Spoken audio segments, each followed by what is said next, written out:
Labis na nasaktan ang pamilya ng isang yumaong individual matapos gamitin ng Bayan Europe ang litrato ng kanilang anak sa isang rally na iniuugnay sa umunay extrajudicial killings. Samantala, pinuna naman ng kanyang kapitbahay si Aling Sheila matapos itong dumalo sa isang pagtitipon na may kinalaman sa EJK, bit-bit ang litrato ng yumaong anak. Si Jason Rubrico magbabalita.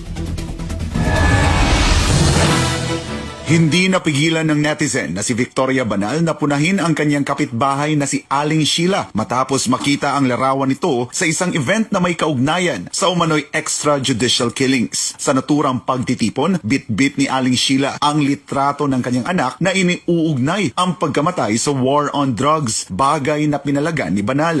Sa panayam ng SMNI News, iginiit ni Banal na taong 2024 nasawi ang anak ng kanyang kapitbahay. Wala, kilala ko to anong EJT pinagsasasabi nito? Last year lang ito pinatay. Alam ko kasi nandito kami noon. Sinasama niyo yung issue na ito, for what?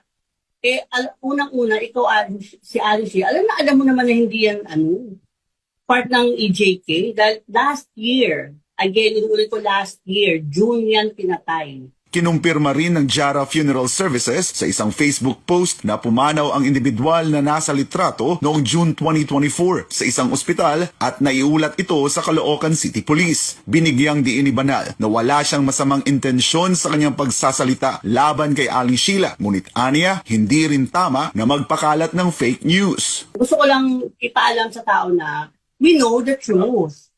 Hindi yung totoo na victim yun ng EJK kasi I personally know the guy Kaya parang it's unfair naman for the Filipino people na ipagkalat nila na gano'n. I have to let everyone know na kung ano yung alam ko. Which is true naman talaga. Kung ako magsusulungan, hindi mo magkakapera dyan. Hindi naman napigilan ni Christine Tangonan ang kanyang pagkadismaya at matinding hinanakit. Yan ay matapos gamitin ng Bayan Europe ang larawan ng kanyang yumaong kapatid na si Aldrin Tangonan sa isang rally sa The Hague, Netherlands at ilarawan itong biktima ng war on drugs. Una-una sir, siyempre galit. Bakit sir, bumabalik po ang alaala namin.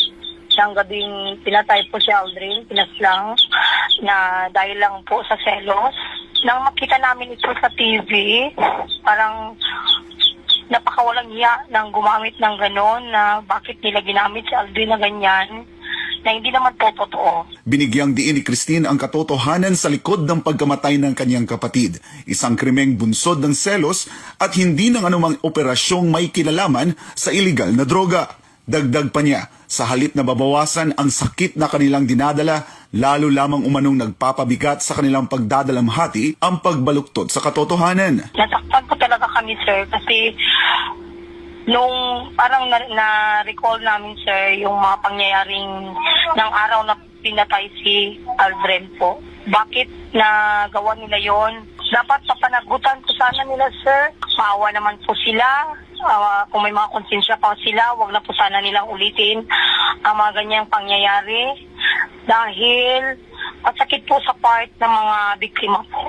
Nanawagan din siya sa publiko at sa mga organisasyong nagpapakalat ng maling impormasyon na magpakita ng respeto sa kanilang pamilya, lalo't higit sa lahat sa kanyang kapatid. Hiling din ni Tangonan na maging responsable sa paglalabas ng impormasyon at iwasan ang pagpapakalat ng fake news na aniyay lalo lang nagpapahirap sa mga naiwang kaanak. Maliban pa rito, ginamit din ng mga makakaliwang grupo sa kanilang mapanlinlang na propaganda ang litrato ng isang yumaong doktor, pati na rin ang litrato ng isang law student mula sa University of Santo Tomas na namatay noong 2017 dahil sa hazing at hindi sa war on drugs.